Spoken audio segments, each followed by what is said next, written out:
All right, guys. I only have one thing to say. Hashtag keep it 1,000. Do you know what I'm talking about?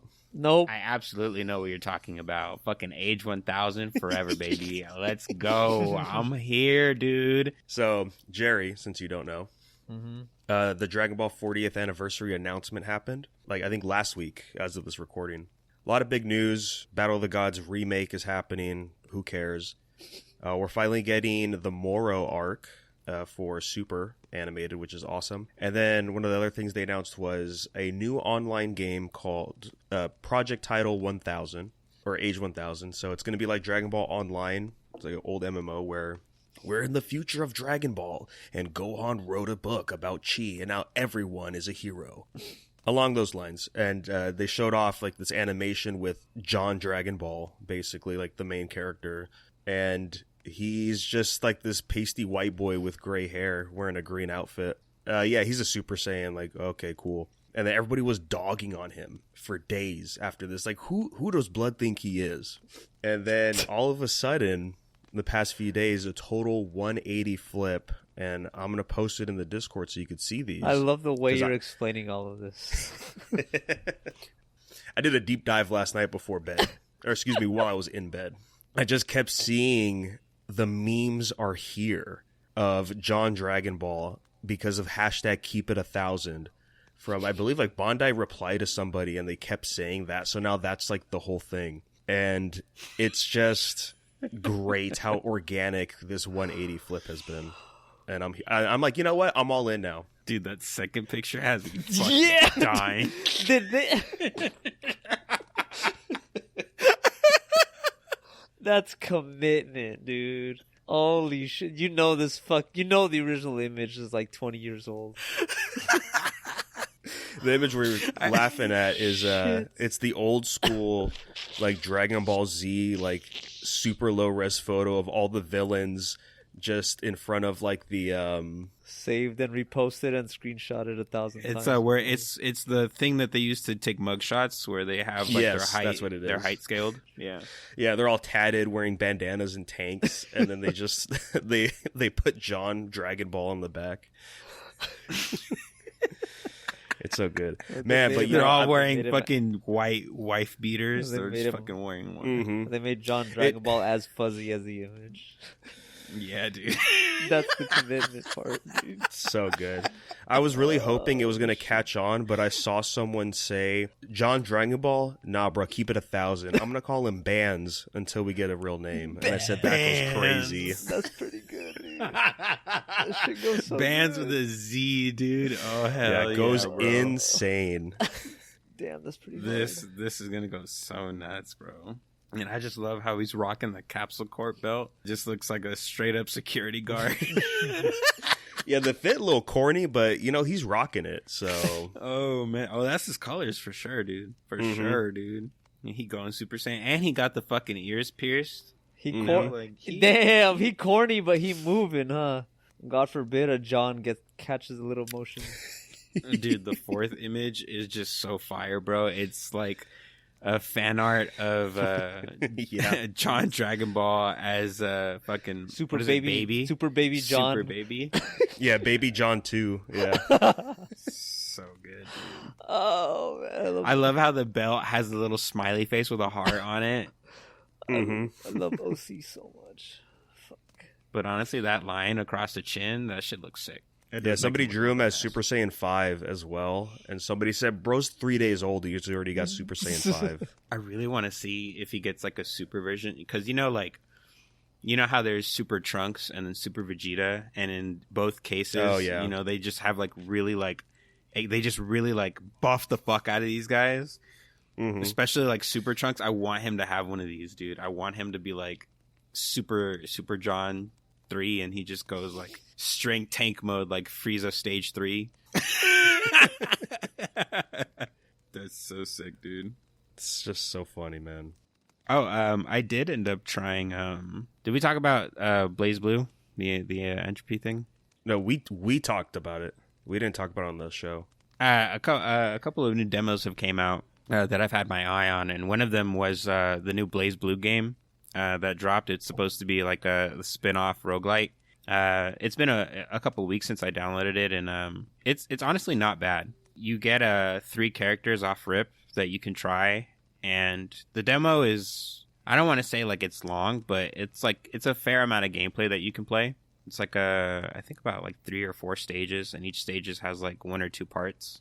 The only character I recognized, it was like the main character of the series, which is Ragna, but that's not even the character that you start with. You start with some other character that I hadn't seen before, who I don't know is like an original character to that game specifically, or if he's like part of like the overarching like web of ArcSys games, since ArcSys likes to like mix their characters in, especially with like a collaborative fighting game. But I ended up playing as this girl who has like this giant broadsword.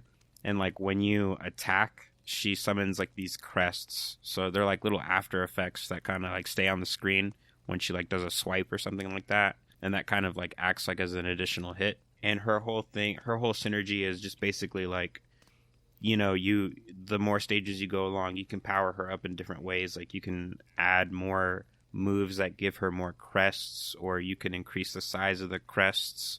You know, if you decide to go with like more like an attack variant type thing, you can do things like gain charge moves. So like holding down square or holding down triangle, and they'll like do like stored moves, of course, kind of burn through your like your energy. But like the moves are obviously super powerful, and they also like align with the character. So like I would be able to like hold down square and then like release like a huge AoE circle, you know, that would like at least give me some space like for enemies that are like grouping up on me or something. Triangle I think was like just setting out like waves like of like slashes, like Getsugas, like the closest thing I can think of. But it was cool overall. It's a nice 2D roguelite, and the one thing that I took away the most was at the end of your run, you basically get to like assign the character like something from the run so that they can start off with like the upper hand on the next run. It's not really something like they would keep permanently, because obviously if you die then you like lose the like the buff or the upgrade or whatever. But I thought that was pretty neat. I was like, okay, at least like you're not left with nothing when you have to start the run over, you know. But it was cool. I probably spent like 20-25 minutes doing the demo. Nice. I'm glad that more fighting games are coming out and saying, or even just more IPs in general are saying, hey, how about we try a different genre from what we're known for, right? Like Love or Hate League, like they've been doing that. That's true. Did you give it a try? 2XKO? Yeah, I got into one of the open betas last year, but like they're also doing other kind of games too, which is cool. Same thing like DNF. Like I know nothing about that world, but like they made a fighting game. There's that Souls-like I played a while ago. So it's just nice to see. I mean, heck, even Tekken did that, right? There was that Nina game on the PS2. Yeah, Neo 3. I'm super excited. This coming out like next week by this recording cements the fact that this is my year, guys. Like I won. Freaking, they said Neo was never going to come back. It's back. And it's this year. Hell yeah. Fucking decade later, Siren finally gets its anime. Fuck yeah. Hell yeah. And then this morning, as of this recording, Kenichi 2, the Master Arc, coming out March 24th. What the fuck are we doing, dude? They're listening to you, bro. What is next, man? What do I want? Oh, and then, yeah, in May, I forgot. Yeah, in freaking May, Ben 10 is going to have its first issue from Dynamite Comics. And as well as there's talks of Ben 10 going to Fortnite. So I think I'm going to go back to Fortnite. Oh, fuck. Oh, guess what? I already got Fortnite installed, brother. But guess what? So do I. Hell yeah, big dog. Oh, I should have downloaded Fortnite again when Danny Phantom came out. It also came out on my birthday, which was crazy. If you do go back, there's going to be a lot of, like, fuck. Dude, just do no builds, bro. I swear, bro. Yeah, I no get builds is the shit for dude. Sure. I get mopped so fucking hard. I'm so sorry, no, Romero, dude, you know but what's... I get... Dude, I can't. I fucking can't, bro. Like, it's gonna be a lot of testing because they have a lot of new shit in there that you don't. I don't know what the hell they do. Like a bunch of items and stuff.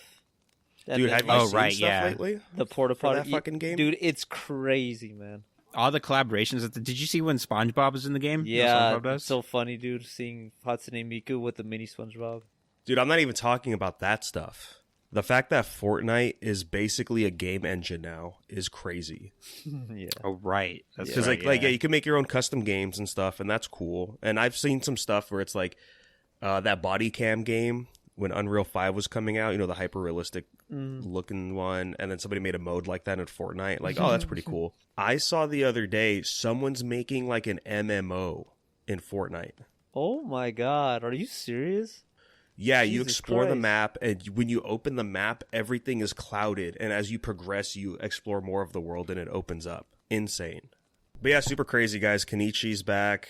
I didn't even see anything for it, but he was doing a manga currently called UR008, I think, and it's kind of like just a shonen where he's like a spy or something. I don't know. I haven't read it yet, but apparently it just ended, and so he's coming back for Kenichi too. Yeah, it's going to be cool. It's called the Master Arc, so it's going to be, like years later as the in-between, basically, when Kenichi's no longer a student and he's on his way to be a master. It's going to be wild what they're going to do, because they did a lot of crazy shit by the end of Kenichi, so I'm here for it. I never really got into it. It's like a full series, right? Like 56 episodes? Yeah, the anime covers, there's 2 seasons for it. It ended, and years later, they eventually came out with, I think, 3 or 4 OVAs that covered 2 to 3 volumes that took place after where the anime ended. So it was for people to continue as well. Different studio, the art style kind of was nice there too. But the manga, it's a big boy. It is 61 volumes. Sheesh. It's a lot of ecchi. Yes, indeed. This man knows what he's about. But no, there's so many cool characters, a lot of baddies, and just the fights are great. I gotta read it. You could probably get away with watching the anime, find the OVAs, and then just pick up from there. Yeah, regardless how horny this guy can draw and like all the ecchi scenes, he is a good mangaka. Shout out to Siyun Matsuena. Away from the horniness into a different kind of horniness. I watched it, guys, and I get it. I'm on board. I even want to rewatch it at this point because it was just that good. Freaking Marty Supreme.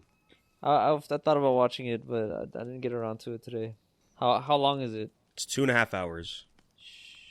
I heard it gets pretty intense, like Uncut Gems. Is that true? So it is from Josh Safdie. He did Uncut Gems. This movie does get pretty crazy, but it's not on the same level as Uncut Gems. It's on the same level, but in a different aspect. Where like Uncut Gems, I don't know if you guys saw it, but it's very like high anxiety driven, right? There's just so much tension the entire film, and it's just really revolving around Adam Sandler's character and his actions, and it's not really affecting like anything on a large scale. It's just so pinpoint focused. And Marty Supreme kind of goes in that same direction where it's like, yeah, there's a lot of like tension and anxiety. The scale's just different because of Marty's actions in the movie, like crazy shit happens. Man, what's going to happen next? We don't know. It's pretty awesome. I'm not going to lie. One of the best things that had happened to me as a kid, and I'm not just trying to like draw this into a separate tangent, but do you remember Balls of Fury? I love Balls of Fury. I love that movie. Balls of Fury leaves a good impression on me for any movie involving ping pong. It's so good. You know Table what tennis. I mean? Yeah. And if we got a director who did Uncut Gems and we combine it with ping pong, I'm going to have a good time. I just feel like it's just a recipe for a good time. I haven't seen it myself yet. I do want to see it just for a couple of different reasons. Like I know that Tyler the Rapper's in the movie. I don't know if he plays like, Tyler the really, Creator. Tyler the Rapper? Tyler the Rapper. I was thinking the rapper Tyler the Creator instead of just saying his actual name. Oh man, It's pretty good. Anyway, yeah, Tyler the Creator. Yeah, he's in the movie, and I just wanted to see that for. He makes his debut in a major film, and he's not even the only one. Do you know who the other person is? No. It is the one and only Kevin O'Leary. No shit. Yeah. And it's funny, the reason he's in the film is because Josh Safdie talked to him and said, we need this character to be an asshole, and you're the perfect asshole. Mr. Wonderful. That's fucking great. Yeah, that was perfect. There was a handful of times I've seen Shark Tank, and I'm like, oh yeah, this guy is fucking. Yeah. And let me tell you, man, they both killed it. Gwyneth Paltrow was in it too. She did pretty good. Timothy Chalamet, incredible. And Odessa Azion, Odessa. I don't know how to pronounce her last name. Yeah, everyone was great. It was just awesome, man. I guess like I don't want to say villain, but like the main adversary or antagonist is this Japanese player named Endo, and he crushed it too. And I didn't know until after I watched the movie that the guy that plays him is actually a table tennis champion. Oh, good shit. Fuck yeah. And I didn't really see, like, I guess this TikTok blew up a while ago, but one of the supporting characters, he's played by Luke Manley, and he's like this super big guy. He got picked up because he blew up on TikTok of just him like talking mad shit about like some basketball team. It was so funny. Suck at my dad's dick. I never even seen my dad's dick. And he's out on the street wearing his Knicks hat next to the Spider-Man with the do-rag holding the henny. It's so good. Spider Bronx. Yeah, Spider Bronx. Yeah. So because of that, he's in this movie. Fuck yeah! It's like that one dude, Bing Bong, fuck your life. Mm-hmm. If you know I'm outside. Bing Bong. There was only like a few times where I was like, man, this movie's long. Like, where are we gonna go from here? But Damn. Honestly, like it was worth the runtime. And like the only time I asked that was during like when there was actually like some calm moments where like nothing crazy was happening or Marty wasn't trying to do something. And it's like, oh man, like how much time has passed? Like that was a lot. Another great thing for this film is the soundtrack. Like, oh my God, like I want the CD for the soundtrack. It's that good. A lot of the songs, it's just like, oh wow. Like it doesn't even feel like it belongs in a table tennis movie. It's great. I am also excited. I plan on seeing a movie this week. It's not Marty Supreme. It's another I don't know, man. Sorry. It is I didn't mean to butt in. My bad. It is another person with a name that starts with M. I'm also going to see that. Not tomorrow, though. Oh, yeah? You're seeing it tomorrow? No, I'm going to see it on Saturday. I might see it tomorrow. Yeah, it's going to be a good fucking time, dude. I'm very excited. We haven't really been talking it up or anything, and I've only seen the trailer one time, but I prefer to not really get super engrossed into it. I just want to go in blind first and then kind of look up... I think it's based off of a game. Just watch his watch his playthrough, dude. Right now. Just watch his Let's Play because that's the whole reason I think why he's... I do it after the movie, though. That's what I'm saying. Yeah. Watch his. I like skim through it. There was a while I was going through like horror games and I saw he was playing it with a bunch of other people, but it never really hooked me in that way, I guess. But yeah, I'm excited, dude. It's a passion project, right? Like that's all I know about it. I know nothing of what's going on. I think the only thing I've actually seen for the film was the poster. And it's like that back shot of Markiplier, and it's all red and stuff, just looking gnarly. There's a lot that are good that came out. There's also ones that are sort of like on the edge. Return to Silent Hill, because that's what I just watched. Buddy. That. You watched it? Days ago. Yeah, I dragged my sister to watch it. Oh, buddy, was it good? That's. I heard people didn't like it. When the movie like directly took from the game, there's a couple moments where it's kind of like wishy-washy, but a lot, like on the whole, it's like a B plus when it comes to like the games. It takes some crazy liberties. That's all I know. Yeah, and then after that, those liberties are what makes it like a completely different movie. Where I'm just, I'm watching people like redact some stuff from like the original story and then just try to make it whatever into whatever it is now. But I enjoyed it. Just because they played like 2 of the songs from the game, which was fucking sick. Well, they got the composer of the game to do the music. The nightclub, Heaven's Night. That was also a liberty, because Heaven's Night was a strip club in the game. And in the movie, it's a nightclub, or it's just where people hang out. I enjoyed myself music-wise, but James is a fucking painter. I'm like, no, he's not, but whatever, man. I'm watching a movie. I don't really care. And that's pretty much how the rest of my attitude was during the whole movie. There was a part, though, I audibly booed. Like in the theater out loud? In the theater out loud. I'll say it's not as bad. I haven't seen it. But from what I understand is it's not as bad as that Resident Evil movie we saw. Because I don't think anything could ever be that bad again. No, that one was a mistake. But I will say this movie it's like a disrespectful approach to Silent Hill 2's story, from what I understand. All I have to say is, what are you going to expect? This is the guy that made the other films, so just take that with what you will. I don't know. I heard there's some fun stuff in there. That's what I would focus on, because the other stuff, it's a lot like hit and miss, where you're just like, what are we doing here? For the most part, I don't know. I had fun. Full disclosure, I had fun because I was ripping on it the whole time. There you go. Another huge announcement was today, as of this recording, and we've brought him up before many times. Even the last time Adam was here, he was brought up. Mr. Brandon Sanderson signed with Apple TV, and we're getting the Cosmere. Is it Apple Plus? That's what it is. That is awesome. From what I read, essentially, Sanderson has full control over everything. He's going to be involved with the scripts, with the directing, and all that kind of stuff. It's going to be in good hands, man. Like, I don't know if you guys have seen a lot of Apple Plus stuff, but it's all pretty good. I have Apple TV. I just don't watch it. The last time I watched something from Apple TV, I think, is when I barely first purchased the subscription. I want to watch that Pluribus show. Oh, yeah. Yeah, Pluribus is the current hotness for it. Severance, of course, amazing. I need to watch Dark Matter. That's on there because the book is very good. And the writer helped with the show, so that's even better. Is it called The Expanse, Oscar? Is that on there? I think it's on Prime, no? Yeah, it's on Prime. It's on Prime. I'm thinking there's some sci-fi show on Apple Plus that's supposed to be really good. Foundation. I don't know. The other day I thought of the concept of Menuslop, and it made me giggle. How does that, elaborate on that? So this is where wins meet, pretty much. Like, there's the game, and then it gives you, there's, at least 20 menus, each with their own sub-menu. And not all, the rewards are in one spot. You kind of have to look for them. And I know what you're talking about. It's just trying to fucking dive into menus and trying to figure out where you're looking for.